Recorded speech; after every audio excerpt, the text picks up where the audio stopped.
Jai Shri Mataji. We welcome everyone to this seminar on the joyous occasion of Sri Ganesh Puja. Today in this seminar, we will try to cover some important manifestations which has to be awakened in us to nourish the qualities of Sri Ganesha. We are calling this nourishments because Sri Mataji in almost every Amrutvani about Sri Ganesha has explained that Sri Ganesha's qualities are innate, are eternal, and cannot be destroyed. They can only be covered like a cloud covers the sun, but the energy of the sun is never lost. So, what do we need to do to nourish them? And what are these clouds which must clear out so that we can understand the real power or real energy, real quality within us? Again, there are many aspects of Sri Ganesha. In this small session, we are going to cover four of them. First aspect is wisdom, and how do we nourish it? Second is purity. What is purity? And how do we practice that within us? And then we talk about innocence. What is the manifestation of innocence in our life? Then we talk about auspiciousness, one of the very important aspects of our life. And then we talk about how do we practice satisfaction and containment to manifest Sri Ganesha's Tattva within us. As a part of Nirmal Gyan program, we always mention this, that all the Nirmal Gyan comes from Shri Mataji directly. Our role is only to facilitate this session and to put all these qualities and the speeches just together in a sequence. We are also doing subtitling so that all the Sehjogis are able to understand the speech of Shri Mataji. Second important thing we would like to share is we only play small excerpts from the speeches. So we request you all to listen to the full lectures which is available on our YouTube channel Nirmal Gyan Program. Now, one more thing we would also like to share is there are many aspects from the same speech. We may be using it in the seminar with the topics which we have mentioned. So when you listen to the complete lecture, we will be able to understand many different aspects as guided by Shri Mataji. So again, we request you to listen to the complete lectures and also follow the YouTube channel of Nirmal Gyan program. So let's now pray to Shri Mataji. O Divine Mother, please awaken the qualities of Sri Ganesha and nourish us with his great blessings. Shri Mataji, you are the one who is conducting this program, and we request you and humbly pray to lead us and guide us in this seminar. Jai Shri Mataji. Let's now raise our Kundalini, take Bandhan, and then we will say the three mantras.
May God bless you.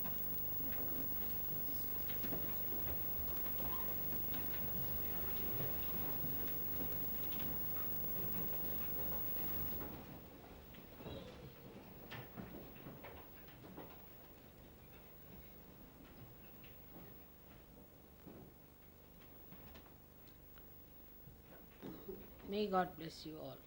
May God bless you all. May God bless you all.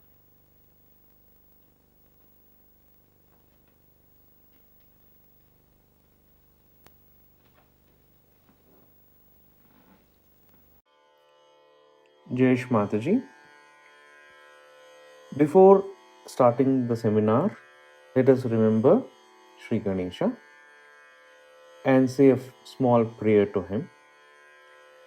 In 1989, when Sri Mataji came to Bangalore, a small Sanskrit stuti was recited in front of Sri Mataji, and she liked it very much.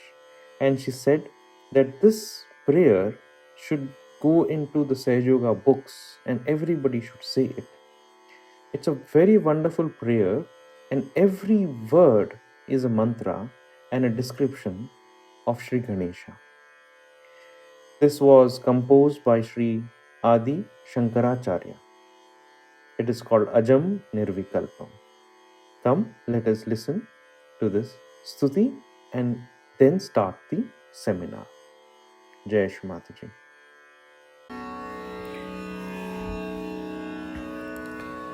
Ajam Nirvikalpam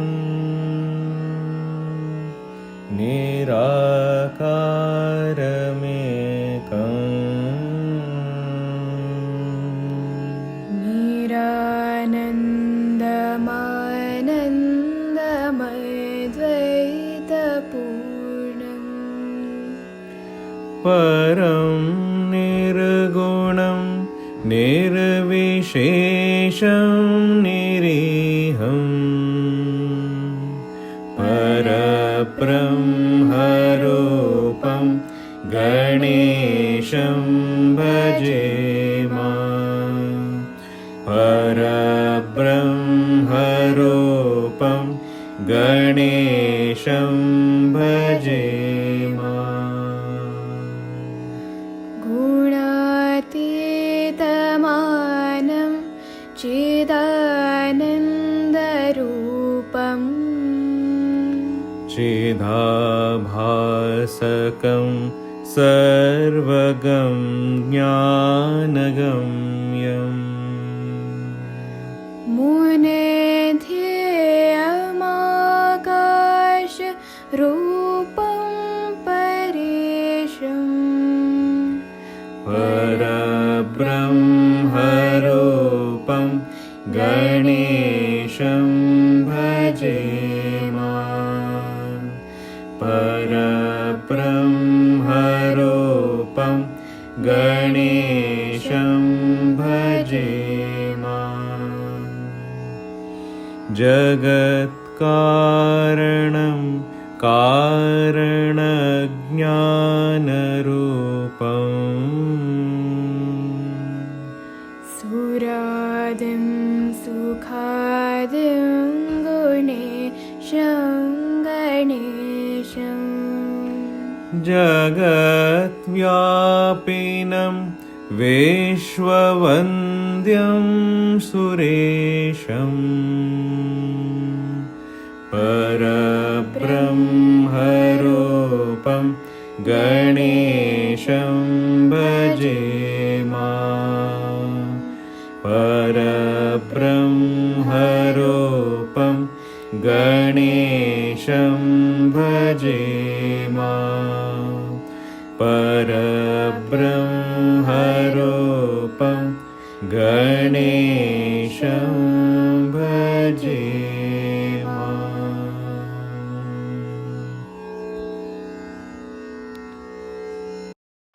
Jai Shri Mataji. Now we will discuss one of the greatest qualities and blessings of Sri Ganesha, and that is wisdom. In this section, we have two speeches of Sri Mataji. Ganesh Puja 1993 and 1991, where she says the highest blessings of Sri Ganesha is wisdom. So, what is wisdom? Wisdom is knowing very clearly what is good for us and what is bad for us, what is constructive and what is destructive, what we should do to achieve our self-realization and make it grow. But how do we do it? It is actually a blessing. It is within us, but it is also clouded. And we are not sure about ourselves and sure about God, and that is the biggest problem. So Sri Mataji says that those who have wisdom are very lucky. But how do we get wisdom? So she explains two aspects. One, that wisdom comes from introspection. When we start understanding about ourselves, looking at our problems, and realizing that we have made a mistake and we try to correct it. And second, when we make that effort to correct it and we go beyond our mistakes and are able to correct it. So that power to correct ourselves is also wisdom. A lot of times we will find that we are unable to get above our mistakes. We keep committing the same mistakes again and again. The power that we have to correct ourselves, that also, she says, is wisdom. So, how does one do this? We have to work towards leading a balanced life, not go into extremes. Focus on spiritual ascent. And we need to understand that this ascent is for our benevolence and for the benevolence of the world. Now, Sri Ganesha shows us through his Chaitanya, which acts as a light, what is right and what is wrong. Through the catches that we feel on our central nervous system, on our chakras, we know what mistakes we are making and we are able to correct them. And this light that is given by Sri Ganesha helps us in becoming wiser. So, another very important thing she speaks about is that this aspect of spiritual life has to be slowly and steadily nourished in our children from childhood. And once the children grow up in this spiritual life, they will not be subject to temptations or get lost when they grow older. Otherwise, when we become older, it becomes very difficult and we get completely confused. How do we avoid this confusion? This happens because of two things. We lack faith in God. We lack faith in Param Chaitanya and in Sri Mataji. And most importantly, we lack faith in ourselves. So Sri Mataji explains that Sri Ganesha is Nirvikalpa, which means he is doubtless. He has no doubts. He is so sure about himself and he just worships his mother. So if we were to conclude, we would say that wisdom is a state. It's an innate state, a blessing from within. It just comes as a blessing. So from outside, we have just got to introspect, listen and follow whatever Sri Mataji says. Be humble, be detached and lead a balanced spiritual life. But from within, we should pray to the Lord of Innocence, to Sri Ganesha, and ask him for his blessings. And we should meditate every day and keep awakening the Kundalini, and Sri Ganesha will lift the cloud of ignorance and shower his blessings. So come, let us listen to this beautiful Amritvani of Sri Mataji.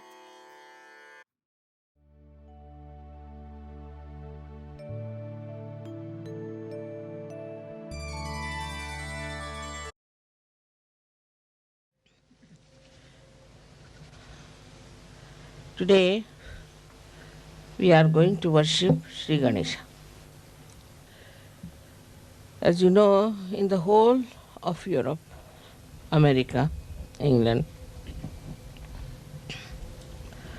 they have lost faith in Sri Ganesha.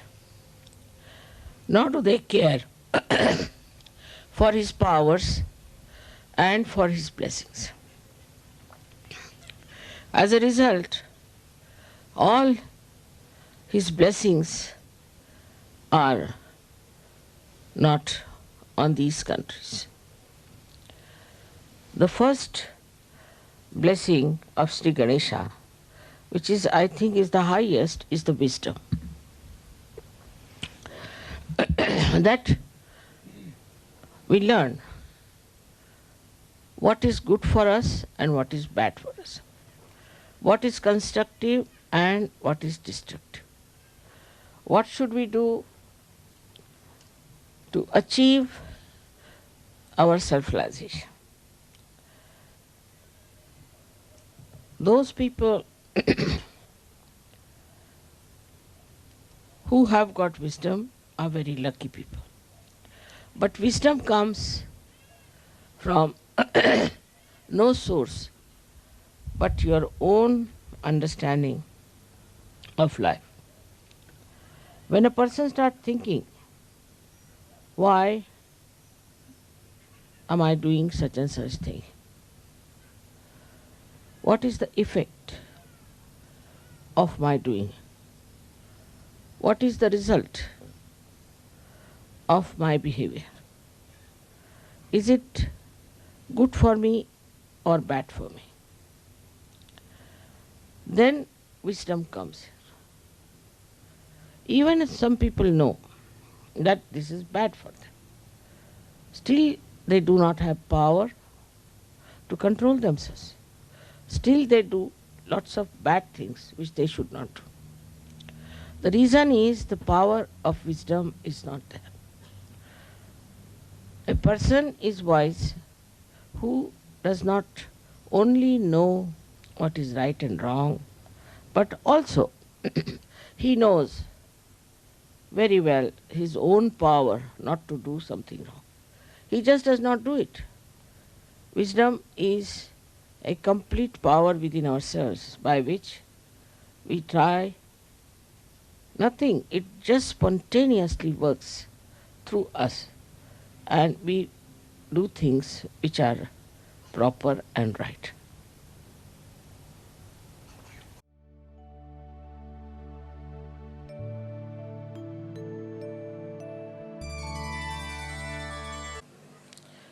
Because they say that Ganesha is a giver of wisdom. He is a giver of wisdom. Means just wisdom becomes a dharma, becomes a part and parcel of your being. You become just wise. Now somebody may ask, Mother, how to become wise? It's very difficult to say. How to become wise? It is just that it happens that you become wise. So though he is a child, he is so matured. He is so wise. And he is not only that, but he emits wisdom. And this wisdom is an innate quality of anyone who is a Sahaja. Because in him also Sri Ganesha has been awakened. So he becomes a wise person, very wise. And with wisdom, what does he achieve? He achieves a balance, a proper ascent, and also he understands that this ascent is for his benevolence, for the benevolence of his country, benevolence of the whole world. He understands the importance of Sahaja. Without this wisdom, one cannot understand. And this wisdom is within us, just absolutely innately built in. Only thing is, we have to use the storehouse of this wisdom that is within us. Of course, with Sahaja Yoga, it starts emitting, and you start feeling, and you start understanding what is wisdom is. You give up all your stupid childish things. You give up all your attachments. You give up many of your, say, things that you don't like, which doesn't behove you. You feel that you should give up, but you cannot. But with Sahaja Yoga, it just happens automatically. And you just see in your light what is needed, what is not needed. In that wisdom, you throw away whatever is wrong. So what a great work this Ganesha has to do within ourselves. This manifestation of Ganesha within us is very important, I think. Not that it is only the basis, but also the foundation stone of spiritual life is Sri Ganesha. That's why I've been very anxious that we should find out proper schools for our children. They should have proper education and they should be looked after. Because their Ganesh Tattva is already there. Only thing we have to nourish it, we have to look after it and make it grow. Once that happens, then children are safe. Then nothing can harm them. Nothing they will absorb which is wrong. They will never be again in the wrong path.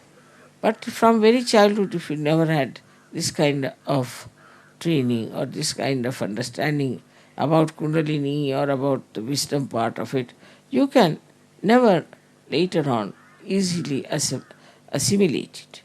For that, you really require a great effort and understanding that you have to have this. It's so beautiful. You must get this attention and you must get this innocence within it. With Sahaja Yoga, as you see, it's working out very fast and people are getting really very wise and I can see the wisdom writ large on their faces. In this wisdom, what do we find here? See, on any line that we move, we can find that most of our problems are coming from human beings. Because ecological problem or any problem you think of comes from human beings. Or other problems that you have in your own country, as you have seen that there are such problems that they're sort of endless and you cannot change them. You feel very nice sitting underneath this because you are fed up with the cement that you have and the problems it causes to you and the way it is now becoming very artificial. But in these circumstances, one has to understand that the wisdom plays such a part in life that whatever may happen outside, whatever may be the trend, whatever may be the fashion, whatever maybe the people are all changing into, you do not change. You change within. Once you have changed within, then you have full idea as to what is expected of others, what they should do, what you are doing, and how to deal with them, and how to talk to them, how to tell them, how far to go with them. Everything, all this comes through wisdom. In Sahaja Yoga, as you know, you are very capable people, you have achieved a lot, you know everything, you know all about chakras, you know practically everything, I don't have to tell you anything. Despite all that, one should have also the wisdom how to deal with others, how to talk to others, how to behave towards others, how not to control anyone, not to say something that will be rather harsh or hurting. Because if you are trying to spread Sahaja Yoga, this is the only way we can go forward, is to look after everyone with great compassion. Now, we might think that wisdom is there with us and we know how to do so many things with our wisdom and now we are absolutely wise. I agree with Sahaja Yogis. Now they have become really very, very wise and they know how to use their wisdom. But still, faith in themselves has to be really on a nirvikalpa state. That is only possible also Sri Ganesha. Because he is in nirvikalpa. He has no vikalpas, nothing. He doesn't have to question anything, he doesn't have to ask for anything, he's just there. And he is in complete nirvikalpa, complete, absolutely into a state where he is not at all attached, nor is he worrying about things, nothing of the kind. He is just in nirvikalpa, and in that nirvikalpa, he worships Mother. Small stories can show you how he was so sure of himself how he had courage and how he worked out everything so intelligently. But when you are doing something, you can be in two minds. You can be not so decisive. But he was, and he is, always very decisive, that he knows what is to be done. Right there. This is the point. So in wisdom, you don't have to think, argue. I've seen many people who say, Mother, you see, we were thinking, then we had vibrations, we didn't know what to do, this, that, how to do, how to correct, how to work it out. Now, I must say, this is a state. It is not a state to be achieved, but it's a state. Means you are there. It has to be innately built in yourself, this state of wisdom. But you can also work it out by just concentrating on yourself and trying to find out what's the matter with me, what happens to me, why? Why is it I am like this? The introspection can help you a lot to be extremely wise. But easier method is to worship the principle of innocence within yourself.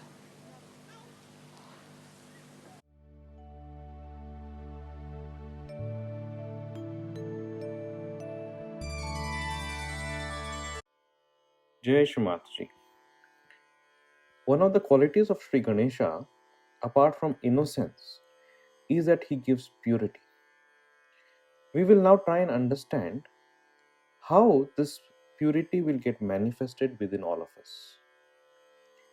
In this wonderful speech of Sri Mahaganesha Puja 1986, given on the 1st of January, Sri Mataji explains that how Sri Ganesha at Muladhara, when he ascends in the Virata, which is in the brain, there he becomes Sri Mahaganesha. And there we all know that he is placed at the back of the head, which we call as the back Agnya, in the region of optical thalamus and optic lobe. And it is here that he gives innocence to the eyes. He gives purity to the eyes. As we all know that Sri Ganesha incarnated only once on this earth as Sri Lord Jesus. And as Lord Jesus, he said a very important statement that thou shalt not have adulterous eyes. So what does this mean? We know that the enemy of Muladhara is Kama, is lust. And Kama is and the lust is associated with bad actions that we do. Also the bad eyes that we have when we look at, between men and women. This, of course, is one of the main causes of the problem of Muladhara, and especially in the Western countries, we know that this has gone to the extreme levels. But here in this wonderful speech of Amritvani of Sri Mataji, she gives a very good example and explains a very subtle aspect of purity of the eyes. She says, when with our eyes we see something, if you want to possess it, then our thought starts one after the other. And usually our thoughts goes to a baser aspects of life, like material things, like power, recognition. For an example, if we go to somebody's house and we see something very beautiful, immediately the thoughts will start. Oh, we should have it. We may see somebody's sari, somebody's car, somebody's children, and immediately thought comes, oh, this is very nice. I think we should also have it. So this is karma. It is not lust, but it is a desire. And the thoughts are impure. The eyes are not pure. So this is a very subtle manifestation of the impurity of karma. So Shrimati explains that our problem is that we, as Sri Krishna has explained it, that in us, the tree of awareness of our subtle system is growing in the opposite direction, where the roots are going towards the brain and the branches are going downwards. So our attention goes to baser things like food, clothes, material things. Whereas we have to put our attention towards Sahasrara, towards God.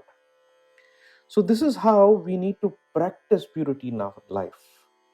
Not only in our deeds, but also our thoughts, which are coming out of our seeing from our eyes, also have to be very pure. When our eyes become pure, then it manifests. And with the eyes, then the eyes become shining and powerful. Shumataji says that, like children, there's a glint of shining in the eyes. The same comes within us. And the eyes become very steady, shining, dilated, and black, like Shumataji's eyes herself. So Shumataji explains that this is a state and this needs to be established within us. So come, let us listen to this wonderful Amritvani from the great goddess of purity, the great goddess where she explains the purity of the eyes. Sri Mahaganesha Puja, 1986, 1st Jan, Ganpati Pune. Jai Shumataji.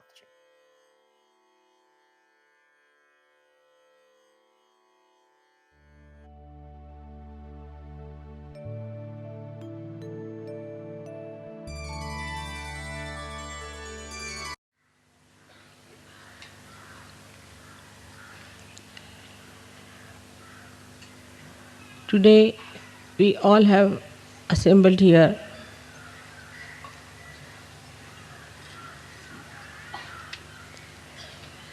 to pay our respect to Sri Ganesha.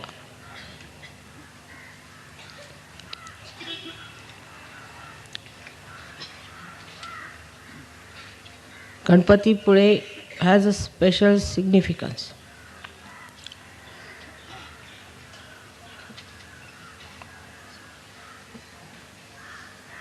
Because he is Mahaganesha.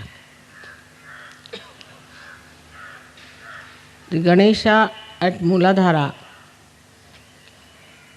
becomes Mahaganesha in the Virata, that is the brain. That means it is the seat of Sri Ganesha. That means Sri Ganesha governs. From that seat, the principle of innocence. As you know very well, it is placed at the back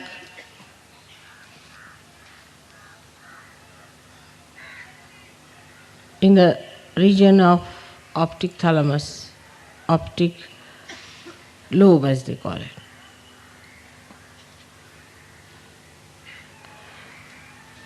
And it is the giver of innocence to the eyes.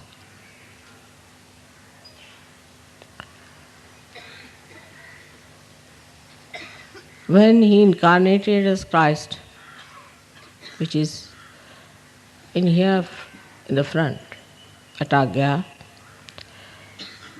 he said very clearly that thou shalt not have adulterous eyes.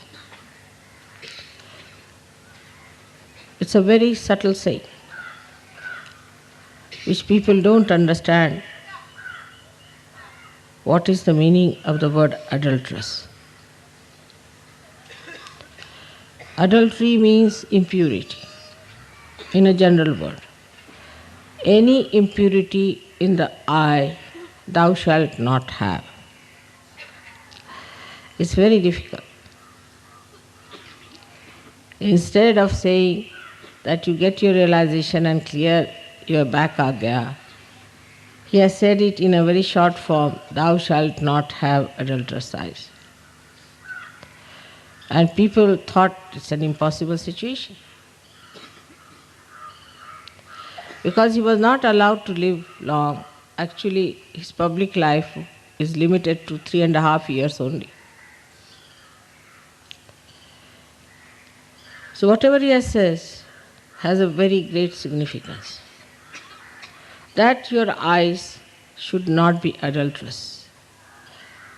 When there is innocence, there is no adultery. It means there is no impurity. For example, with our eyes, we see something and we want to possess it. We start thinking. The thought starts like a chain, one after another, and then we get into the web of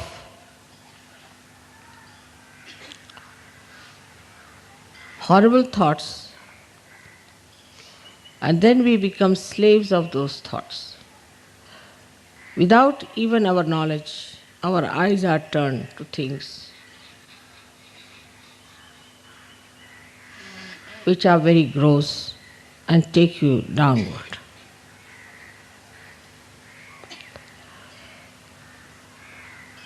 As Sri Krishna has said that the tree of awareness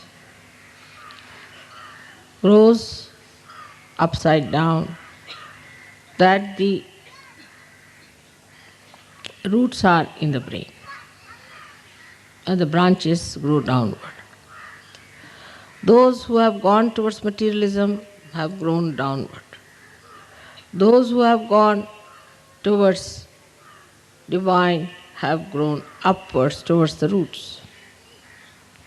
The main root, as they call the tap root, the main root is innocence, is Sri Ganesh. And he becomes Mahaganesha in Ganpatipura. Here he is surrounded by the father principle, the guru principle of the sea, the ocean, the Indian Ocean.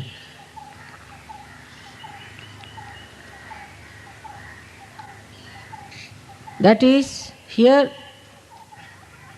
he becomes the guru. When a Sahajogi establishes his Sri Ganesha principle, he is still a child.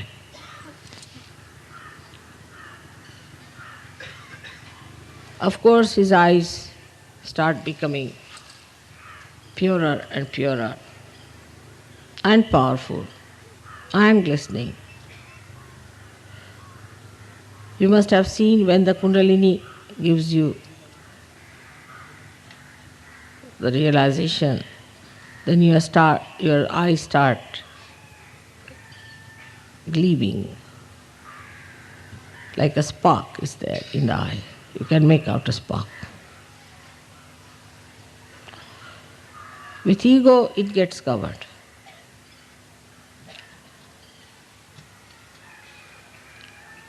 With ego,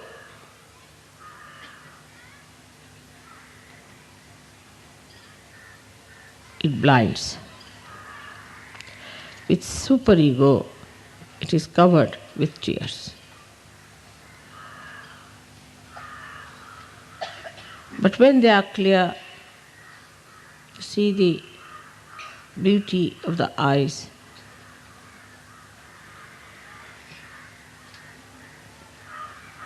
Sri Ganesha shining through your glances.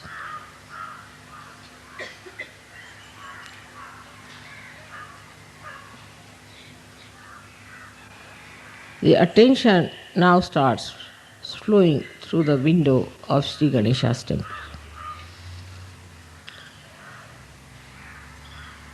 But when you mature,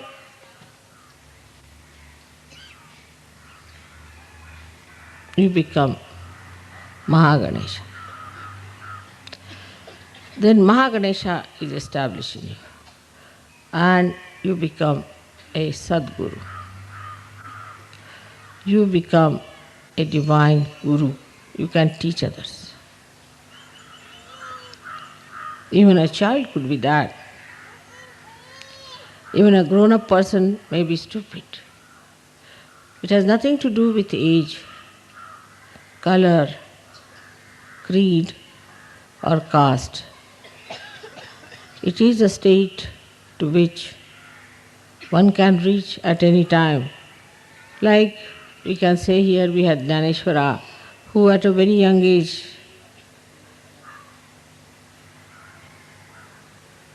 composed the great Gyaneshwari. As you have seen yesterday, at the age of 12 years, Gorakhnath established his Mahaganesha.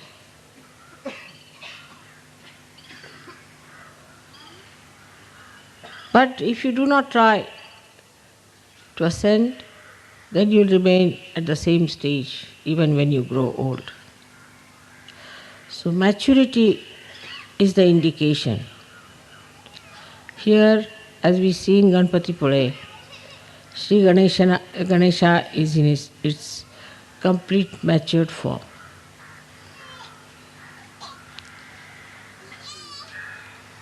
So that we develop also our Mahaganesha within ourselves. And our eyes become pure, powerful, and divine.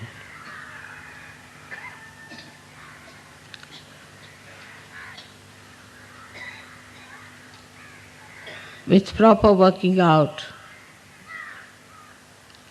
I'm sure we can establish that state within ourselves.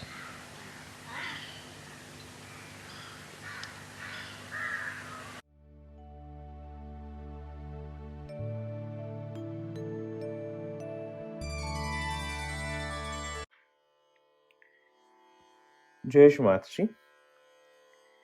We will now also try to understand one of the greatest qualities, of course, of Sri Ganesha is that he is innocence. And we always pray to Shri Mataji that Shri Mataji, please make us innocent. Please bless us with innocence. Make us innocent like a child. But the question is, how is this to be manifested in our life? When we look at a child, what comes to our mind? First is a smile. Even looking at him makes us smile. And we forget everything. A child is fun all the time. He is always happy. He's never serious, except, of course, when he is wanting to sleep or is hungry. But otherwise, if we look at ourselves, what do we find? When we look at ourselves in the mirror, we will find that we are almost all the time very serious. So, what happens is that when we go to the left side, we are serious about different aspects like clearances, meditation, or we need to maintain protocols. We have to get up early in the morning. We have to do prayers. How do we maintain the puja protocol? And then we become very serious. So, what happens is that we lose the smile on our face. Similarly, when we go to the right side, we again become serious but of another nature. So, here, we become very serious about how to spread Saj Yoga. How do we get the maximum number of people into Saj Yoga? How do we organize the Saj Yoga? Can we trust people? If we give them responsibility, will they do it? And when we get into this, again, what happens is we lose our smile. So we become what we say very conjuice, very stingy about our smiles. So when we come to the center and meet people, also we are judging all the time, checking vibrations, getting worried, and the smile just disappears. So in this wonderful Amritvani in Sri Ganesh Puja 1982, Geneva, Switzerland, Shri Mataji asks a question: why should we be innocent? And here she explains that innocence is the way by which we give fun to others. It's a manifestation of joy. So joy is the blessing of Sri Ganesha, as we all know. But how is the joy manifested outside? It is through fun. She says, can we imagine this world without fun? But she also explains that we are confused between fun and the pleasures. Sometimes we take fun as very frivolous activity. That is one aspect on the one extreme of Muladhara. And the second is that we become extremely serious and there is no fun, no smile. Also, we need to ensure that we do not make fun of others and at others' expense. We should not hurt anybody, say sarcastic things. But we have to make others smile. Like how children do. They do not hurt, but they're just fun to be around. Secondly, she also explains that these fun moments happen in our life to create an event. Without an event, we do not remember the great things of our lives. And in this speech, we will see how Shri Mataji gives many examples, especially an example of her granddaughter. And she says, see how much of fun is there and how this is an event. So we need to treasure these events in our life. Also, these events are happening in our life to also teach us lessons, and it is done by Sri Ganesha himself. So if we go too much on the left side and we cry a lot, saying this is so serious life, so much problems, then he gives more problems and makes us cry more and creates events just for us to learn. And the same way Shri Mataji explains that Sri Hanumana on the right plays the same tricks on people who are egoistic, like he did with the egoistical Ravana when he burned the whole Lanka. Also, she explains about the incident, about the event where he was sent to get the Sanjeevani and he couldn't find it, so he bought the whole mountain. So these events are to be treasured and to be learned from. So now come, let us listen to this beautiful lecture, and what we will see in this lecture is how Shri Mataji, her smile is so infectious. She makes everybody smile, lightens the mood, and gives a wonderful example of how to have fun in life and give joy to others. So this joy has to blossom. Innocence has to blossom outside and manifest within us. Come, let us listen to this wonderful speech.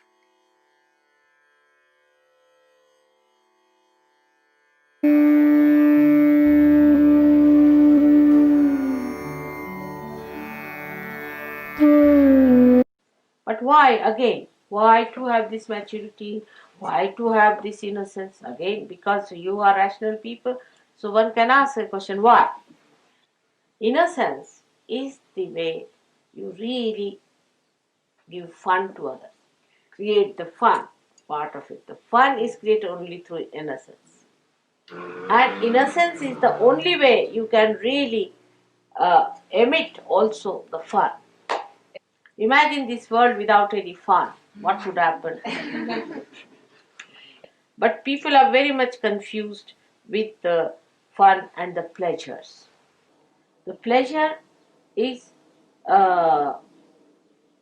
nice to begin with and horrible to end with. But fun is a treasure. Anything that is full of fun, you remember all your life, you can tell others. It's such an embodiment of fun creation. No word. On ne peut pas imaginer no words in French, Mataji. There's no word in French for fun.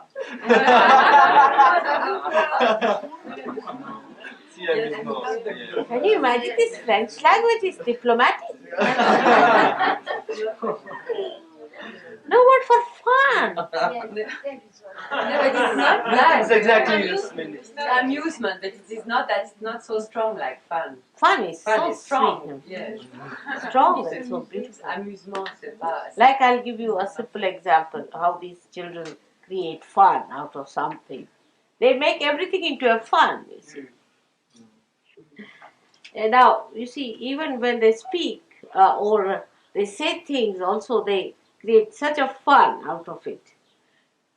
The other day, my youngest grandchild, that's Anupama, she's hardly now 6 years, was playing, and she went up to the top of the house somewhere, and then we heard a big thud, you see. And my daughter, she's a very frantic mother, always worried about her children's well-being. Qui. Translating for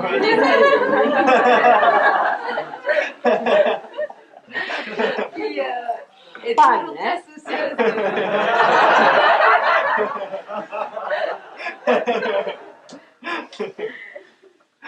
And she couldn't even walk here. You see, her legs became heavy with worry, and she was walking to find out what's coming down now.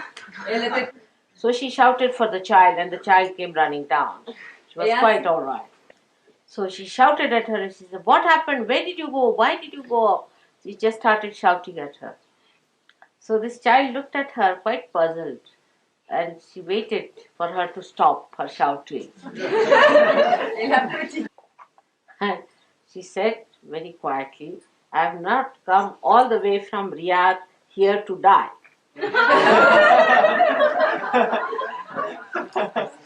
Et elle lui dit très calmement, je ne suis pas venue tout le voyage de Riyad jusqu'ici uniquement pour mourir. E la bambina ha detto alla sua madre, ma tu credi che io ho fatto tutto il viaggio da Riyadh fino a qui a Londra per morire? That's wisdom. So there are so many things which we write it down. It's all fun and natural fun that they have it out of everything. You see, we can have now here all the children who are here. There's so many things you can write them down, how beautiful things they are doing, and how there is a twinkle of a mischief in their eyes that they want to create a fun out of it. Fun is joy giving. It gives you joy. It's not just a sort of a coaxing in any way or hurting in any way or anything sadistic in it, but it's just blossoming. Non, c'est pas ça. That fun is nothing but blossoming. It doesn't tease anyone, doesn't hurt anyone, doesn't trouble anyone, but just blossoms the whole thing into fragrance. It is the divine trick. It has something higher than that also. That if you are innocent, you really can feel the joy. So an innocent person can feel the joy of something which a very serious and a very rational person may never see. An innocent person may laugh loudly at a thing. To other people it may not be something funny. So the fun creation is not a dubious thing. It's a very straightforward, simple, spontaneous blossoming. Now, in Geneva, people are really very serious about everything. So much so that they commit suicide as a result. Because you are money oriented and you are also a sort of a take up a role of helping the whole world. Means you are very ego oriented because you want to help the whole world. Who are you to help? And thirdly, you have a stupid military here which is not needed.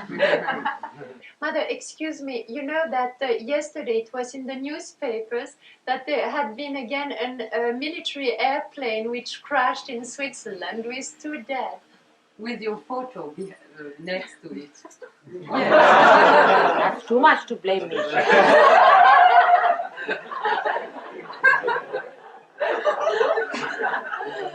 But especially mothers and biggest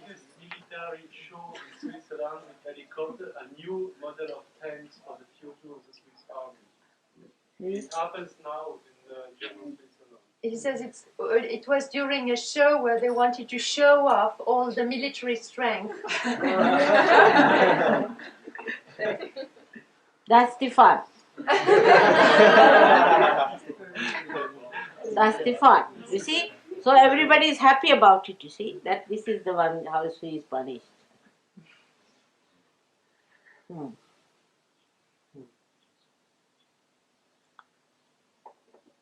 Now, to help the fun more, we have got Hanumana. He's also same. He helps the fun part of Sri Ganesh. Like Ganesha who plays tricks of fun on the people who are left-sided, he plays his tricks on the right-sided people. Like there is a person who was crying too much, her husband is dead, now what to do, I'm finished, this thing, that thing, you see. And suddenly she sees her husband walking in the room. But this only he does to the people who are innocent. But to the cunning, he punishes. He'll go on pouring all kinds of miseries, one more than the other, and he'll say, now cry more and cry more. You want to cry? All right, have it more and have it more. And Hanumana on his side, say for example, when Lakshmana was sick and he had to get some medicine from one big mountain, he brought the whole mountain, see, because he said, I had no time to find it, you see, so better find it now. I brought the whole mountain. He too is the same style, can be very, very destructive when it comes to egoistical people. Like Ravana, whose whole Lanka he burnt. Ouais.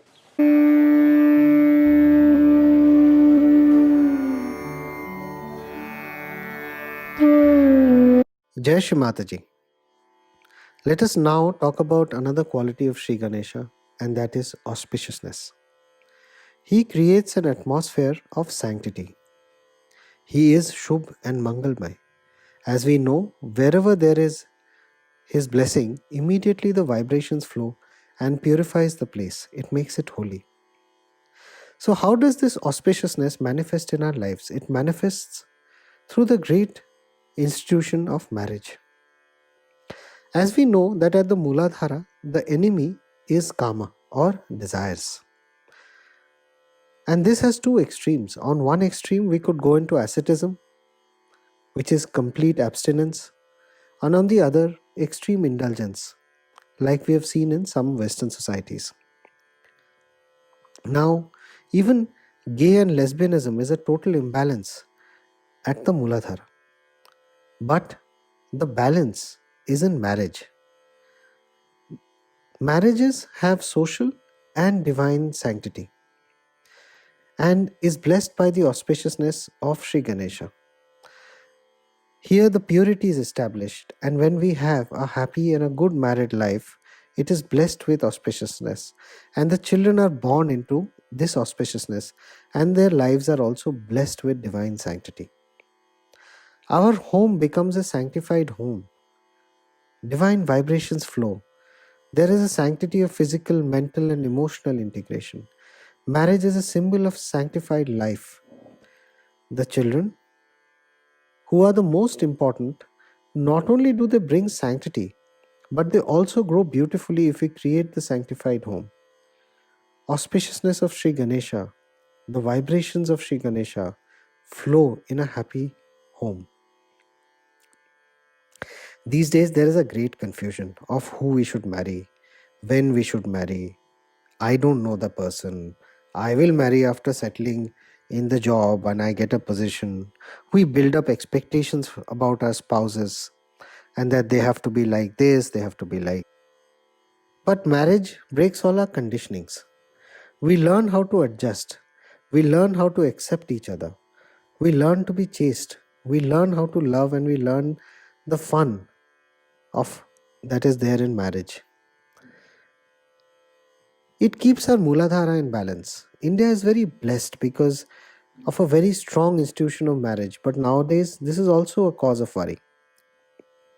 Finally, Sri Mataji tells us a very important point, that we have to develop innocence.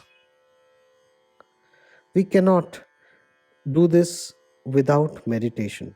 The only way to develop innocence is through meditation. And when we are in meditation, we do not have thoughts. When we do not have thoughts, we do not react. We see everything as a witness.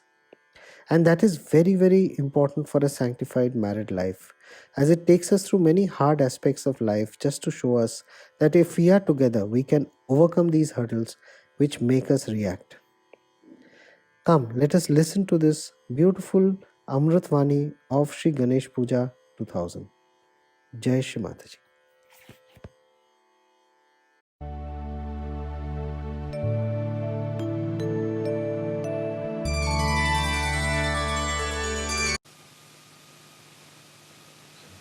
It's difficult these days to tell somebody about innocence. But you know the life of Christ. He was an innocence.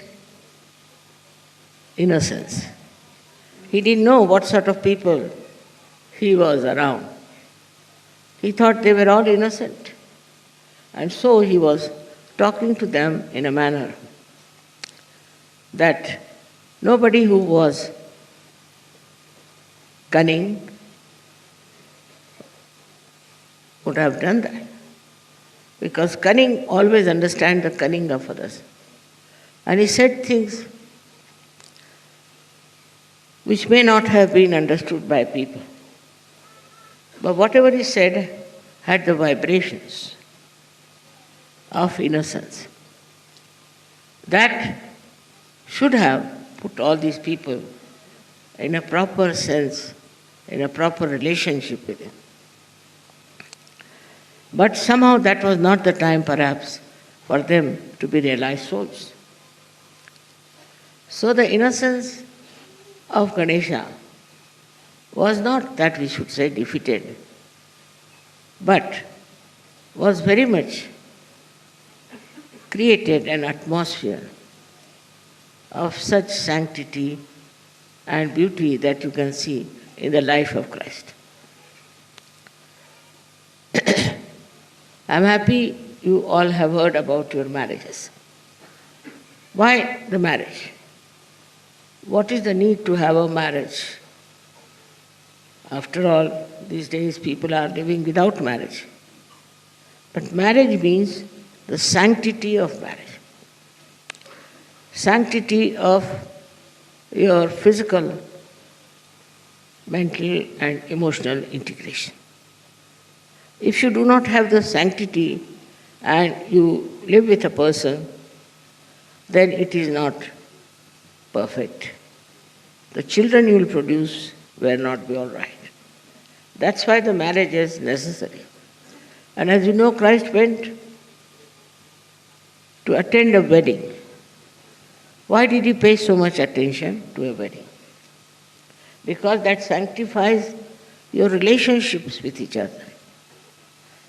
Anything is all right, but relationship between husband and wife have to be sanctified. Otherwise, the children you produce could turn out to be anything. They may be robbers, they may be cheats, they may be liars, they may be very, very cruel people if there's no sanctity about the marriage. That's why he went to sanctify the marriage institution.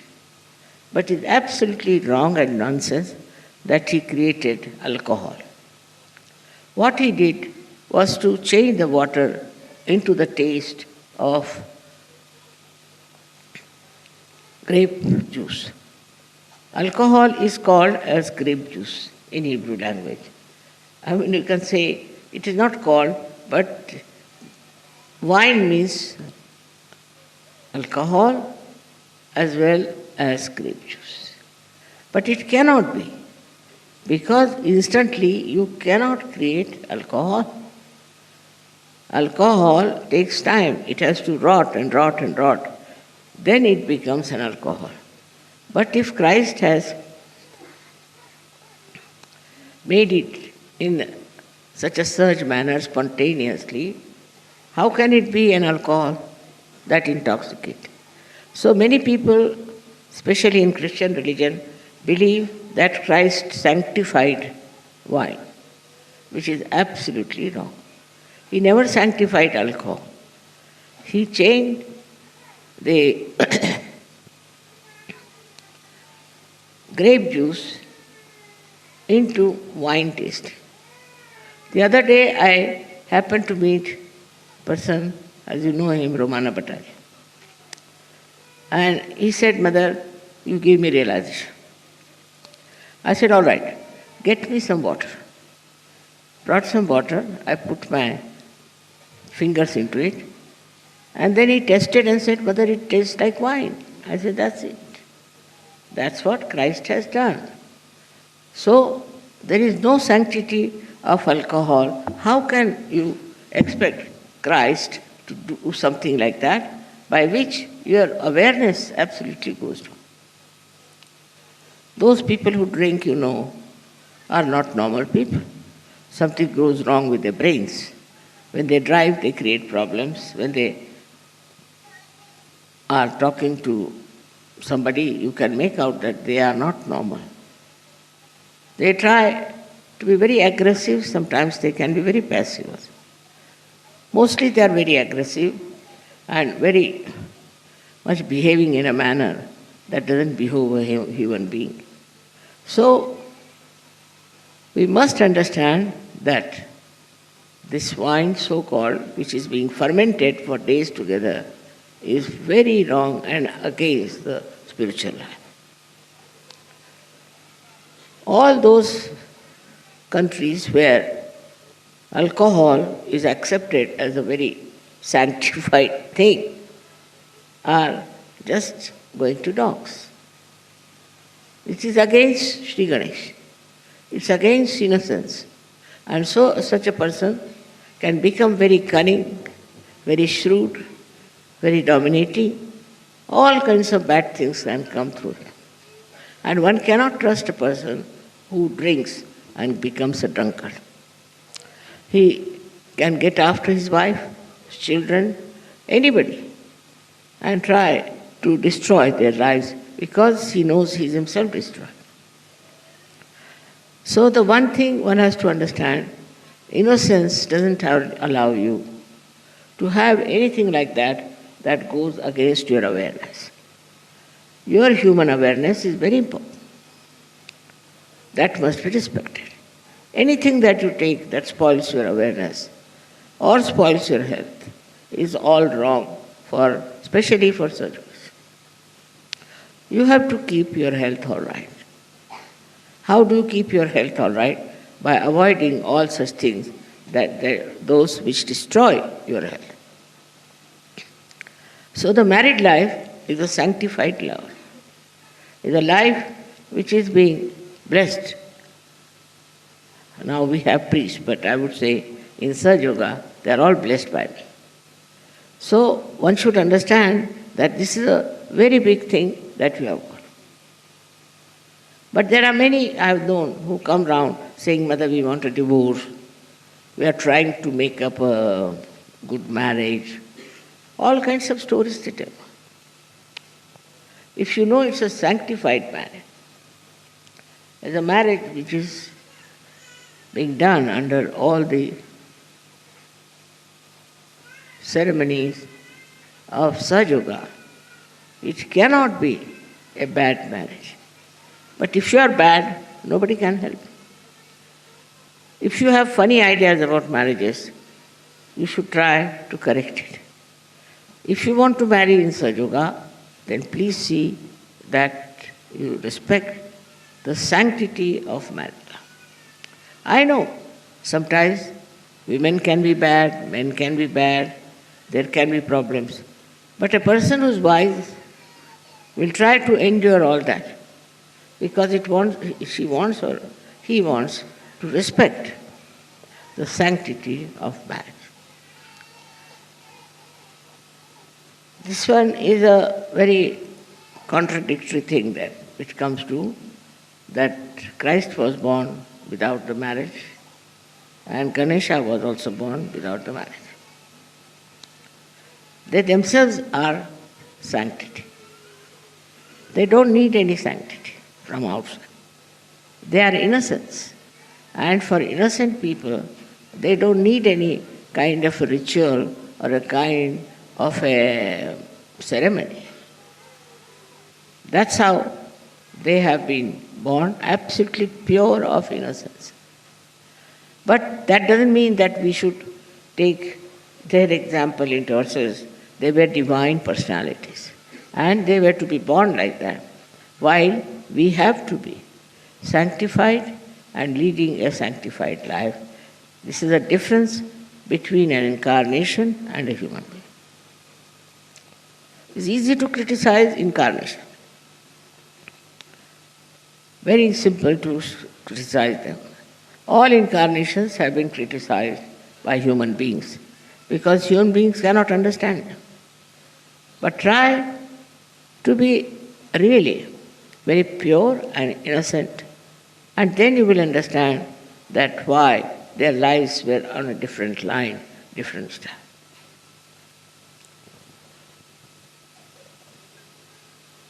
Now if you say, we can develop innocence, mother, you cannot. Which is the way to become innocent? In Sahaja Yoga, we have a proper method how we can become innocent. It happens through our thoughtless awareness. If you are in the state of thoughtless awareness, then what happens? You do not react. You do not get involved into wrong things. You do not get involved into any discussions, arguments, but you just watch. And the innocence within you rises beautifully, like a lotus, rises out of a dirty pond. So whatever may be the circumstances, when you are in thoughtless awareness, you do not react. That is the sign of innocence. And people who do not react keep young. They will never show their age. They keep young. Because to react is not a very good thing, which makes you get involved into another person. But if you don't react, if you are just watching, you are a witness, then you don't get involved into anything. You are away from it. And that's how your innocence grows and you get very confident.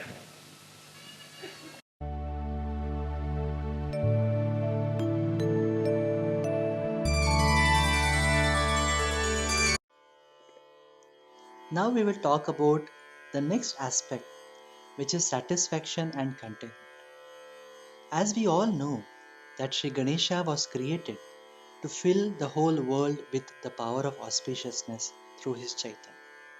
So wherever there is Chaitanya, there is auspiciousness.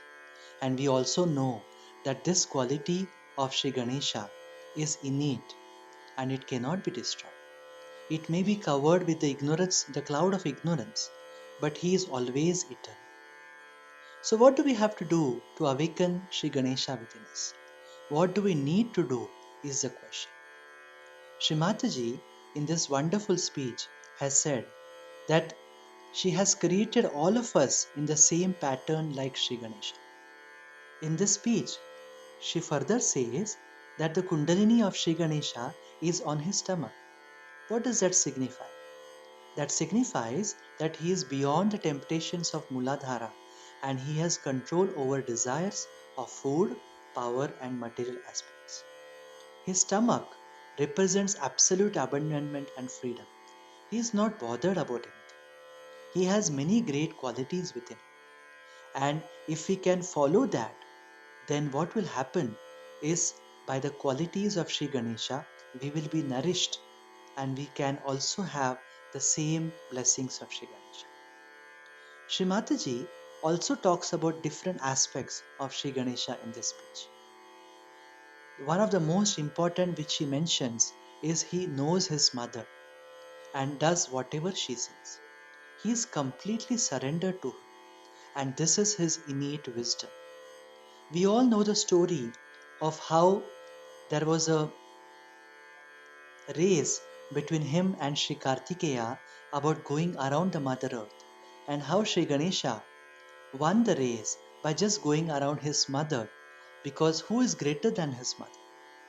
And we also know the story of how he fought against Lord Shiva because his mother Gauri Mata has instructed him to protect her and not allow anyone inside the house.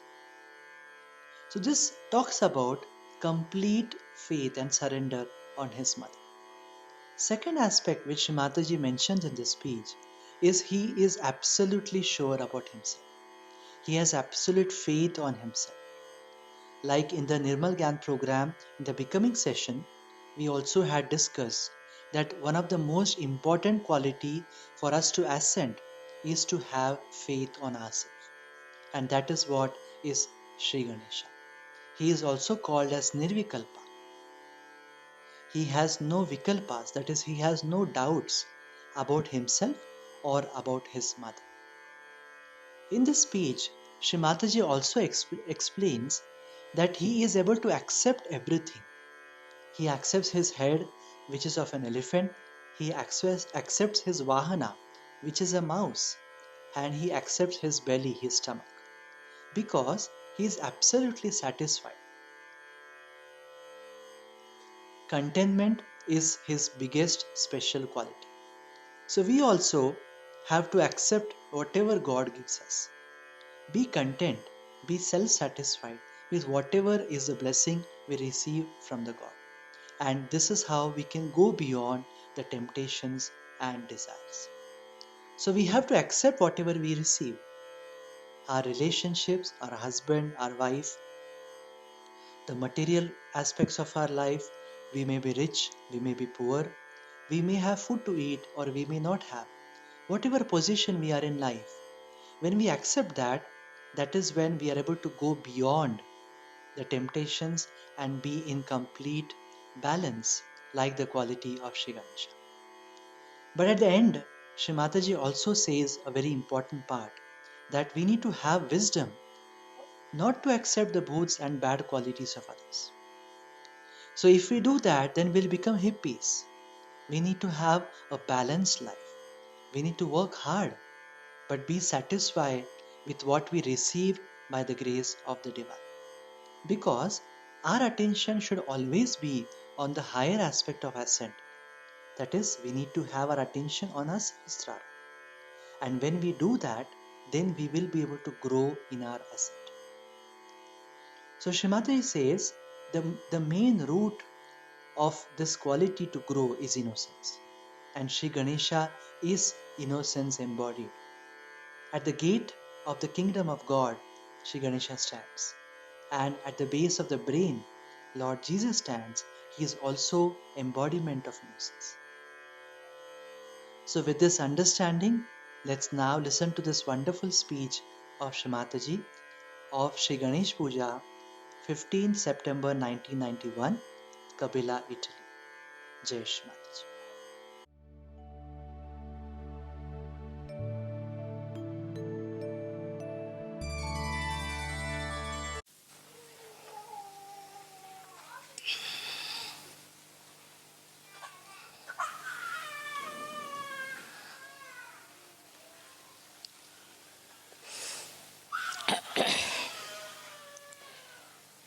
Today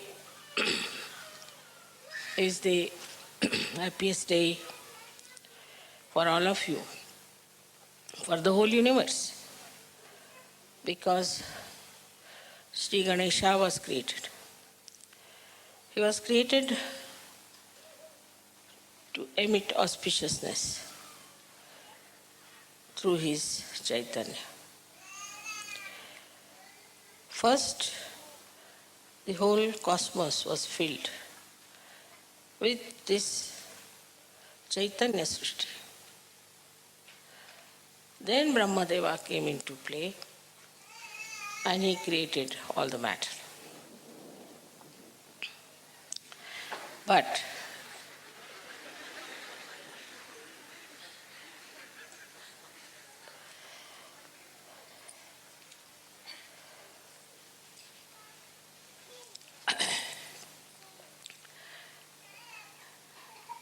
the greatest blessings of the divine power was to symbolize Chaitanya. And this Chaitanya has many aspects, but especially in Sri Ganesha, it is auspiciousness. In these modern times, people have lost the sense of auspiciousness. Everything that emits vibrations, Chaitanya is auspicious, is Shubha. And whatever does not, is not by any chance auspicious. So first of all, whatever you worship, whatever you accept, all of them have to be auspicious things. Every shape has a coefficient, and all these shapes which you see not necessarily give vibrations. But in the human beings also, we find there are many people like you who have Chaitanya flowing in them. But this Chaitanya, when it flows, we just take Sri Ganesha for granted. We do not understand that we have to awaken Sri Ganesha within us means what? What we have to do? There is Sri Ganesha already existing in you. And as I said, that innocence cannot be lost. So Sri Ganesha is eternal being, eternal child. He cannot be lost and he cannot be destroyed. So he is all the time there. Maybe some clouds of your ill doings are covering the great personality of innocence. But it is always there present. So now, what should we do to keep this Ganesha all the time shining within us is to first remember that you were made in the same pattern as Sri Ganesha.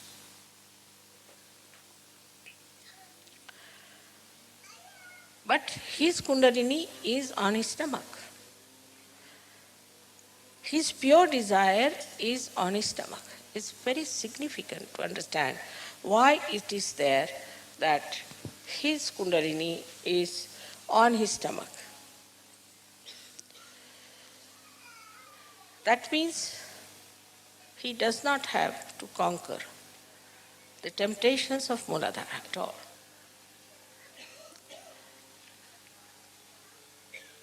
But he has his Kundalini on his stomach. That means he is also beyond the temptations of food, of power, or anything. Because his stomach represents absolute abandonment, absolute freedom. He's not bothered as to how he looks, that these days there's a big fashion that you cannot have a big belly. I mean, this is becoming a big, not only fashion, but a big business. But as age grows, you have to have. Even small children have that, and they look so sweet. Those people who are very thin must understand that they might be getting some prizes in the maybe beauty contest or something. But they do not have that majesty, that royalty, that dignity in them as they should have. So Sri Ganesha accepts everything. He has a head with a trunk. He accepts it. Of course, it's important, he should have that. Because head of the elephant suggests that he's not like a human being who develops ego, superego, conditionings, but he is just all the time one with the divine. He accepts his body, he accepts his head, he accepts his ears, he accepts everything that he is made of. He doesn't aspire to something. Some entrepreneurs put some ideas and he won't go run after them. He won't try to change himself. He won't try to create that fashion and all that. He is what he is.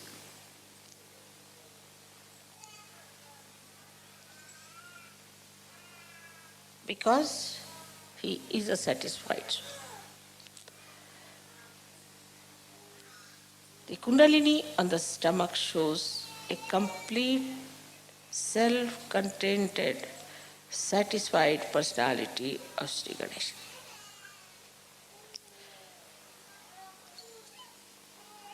When you have all the powers within you, you know you are powerful, then you don't hanker after all these things. And you don't try to make a position or an impression of others. For example, he would never go and read books like how to impress people. Very common. So now as you are created in the same image of Sri Ganesh, you have to understand that you have to accept whatever God has given you. Whatever position he has given you. Same with Christ. Christ accepted his father who was just a carpenter. He didn't aspire for something higher or some sort of a special position or a power because he was so powerful. What more power can he have?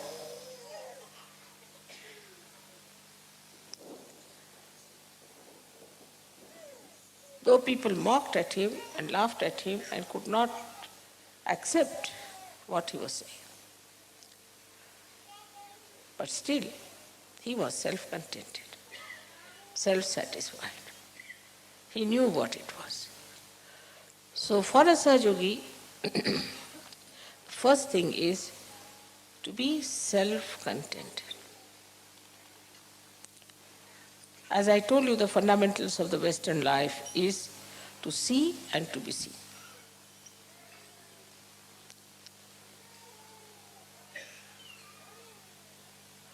Both things were missing completely in the incarnation of Sri Ganesha. So when I say these things, suddenly people start thinking, let us become hippies. Or let them become punks, let us become this, let us become that. You don't have to become anything, whatever you have, your body, your face, your hair. Everything is there, just meant for you. You don't have to change anything outwardly. Because inside is complete Chaitanya. Sri Ganesha never tried to change himself, though there were so many clouds on his being,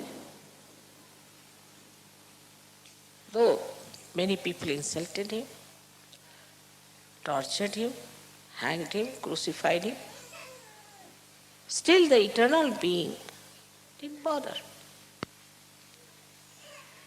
So the first and foremost thing for a Sahaja Yogi is to accept. Go on accepting things. But when I say accept, I must say the other side also. That doesn't mean you start accepting booths. all the bad qualities of others. Mother, you said you must accept, so they start accepting all these bad qualities. What's wrong? You have said it already. Whatever I say has another side, always.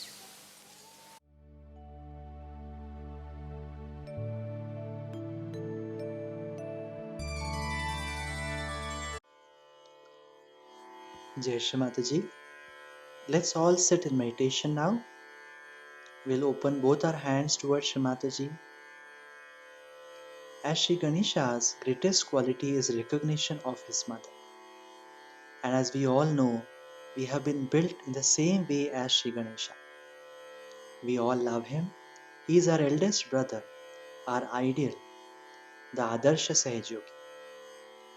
So let's have this quality of recognition in our heart for Sakshat Shri Adi Shakti, in front of whom we are sitting today for meditation. With complete humility in our heart, let's pray. Param Pujya Shri Mataji, we recognize you, we accept you, and we completely surrender ourselves to your divine lotus feet. By your grace, please awaken and manifest the wonderful qualities of Shri Ganesha within us. Mother, you are Sakshat Shri Gauri Mata. You are the mother of Shri Ganesha. Please awaken within us the quality of joy, of thoughtless awareness. And please take us beyond the vikalpas, beyond the doubts, and bless us with nirvikalpa samadhi as Shri Ganesha is always. Now we will pray to Shri Ganesha. For that, Shri Mataji has explained what we need to pray, what we need to ask. Let's listen to this wonderful speech and then say that prayer in our heart. And after that, we all will sit in silent meditation for some time. Jai Shri Mataji.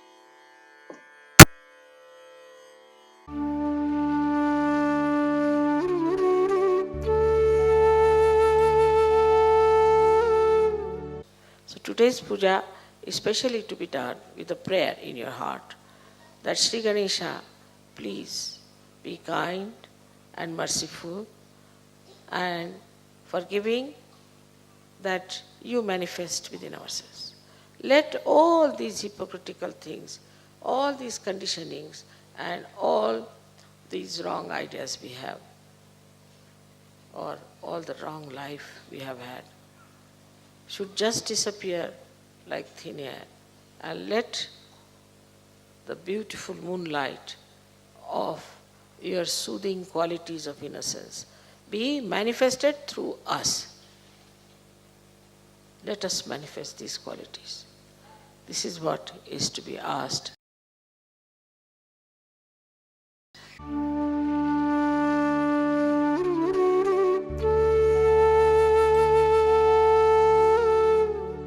Jai Shri Mataji. After listening to this beautiful prayer taught by Shri Mataji, let us just remember Sri Ganesha and just get into that silent state of meditation for the next 5 minutes.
Shri Mataji, we thank you for giving us such a wonderful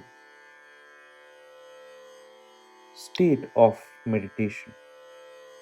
Also, for explaining such beautiful aspects of Sri Ganesha.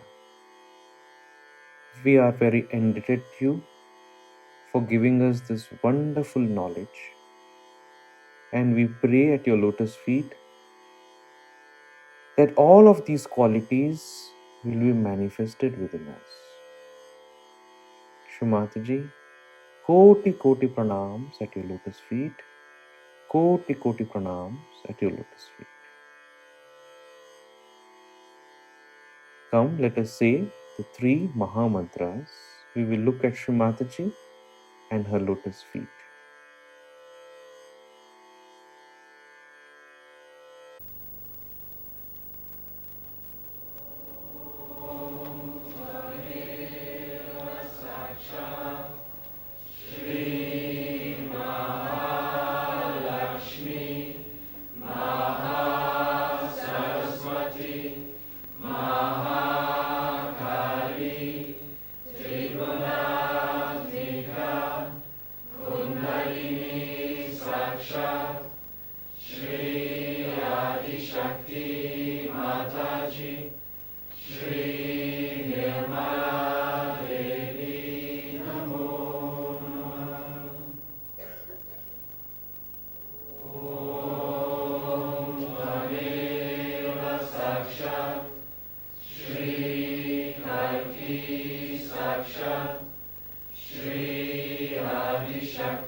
May God bless you.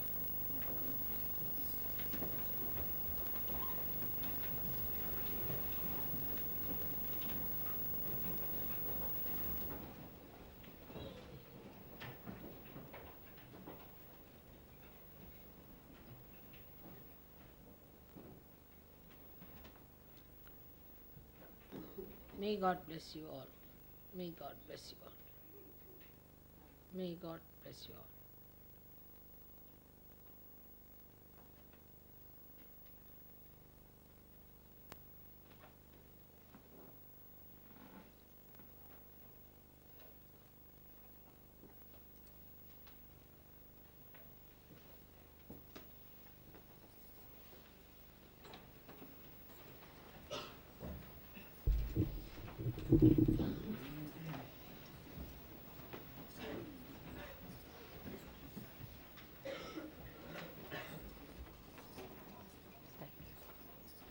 Good night.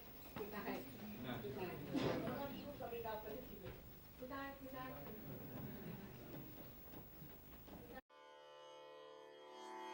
Jayesh Mataji, let us raise our Kundalini and put Bandhan.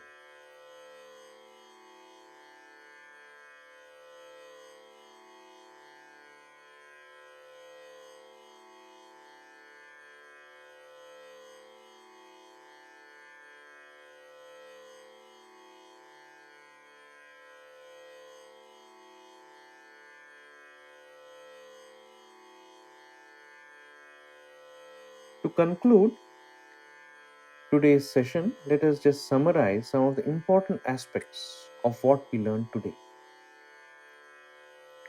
First, we learned about wisdom and how we need to nourish it.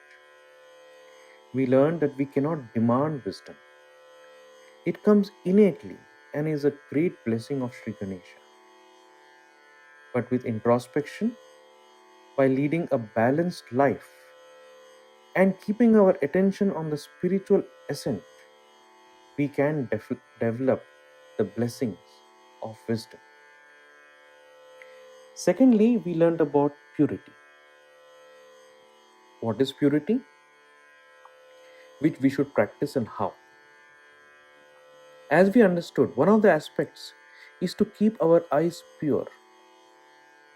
More than the eyes, it is the thoughts behind, and usually the thoughts go towards the baser levels.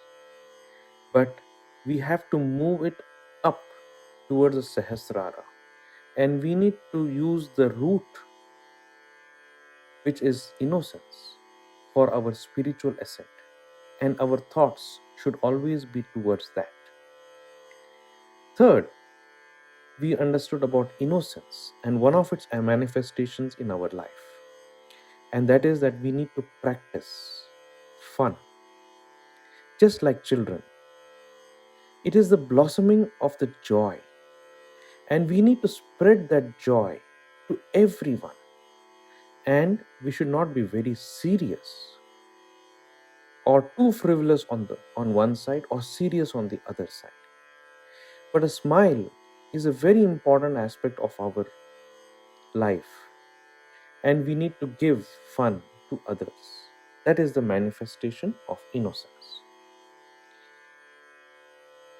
Fourthly, we understood about auspiciousness, and one of the aspects of its manifestation of auspiciousness is the great sanctity of married life, and how Sri Mataji and Sri Ganesha fill our life with auspiciousness once we lead a sanctified married life. Also, the children who grow up in such an environment become very good Sahajogis. So for our children also, it's very important that we lead a very sanctified married life. Finally, we saw the video where she talked about that we need to practice contentment. So it is not only satisfaction, but we need to be contented with whatever we have. We have to accept everything that life gives us. Like Sri Ganesha, he accepts everything. He accepts his face of a trunk, he accepts his vehicle, and he recognizes and he knows that it is his mother who is the greatest. Finally, he is nirvikalpa. He has no doubts about his mother, nor does he have doubt about himself. And we are built in the same image of Sri Ganesha. So finally, let us once again thank Sri Mataji for giving us this wonderful explanation of various aspects of Sri Ganesha's principle. Sri Mataji, we surrender all the fruits of this seminar, of this Nirmal Gyan, at your lotus feet. Thank you, Sri Mataji. Jai Sri Mataji.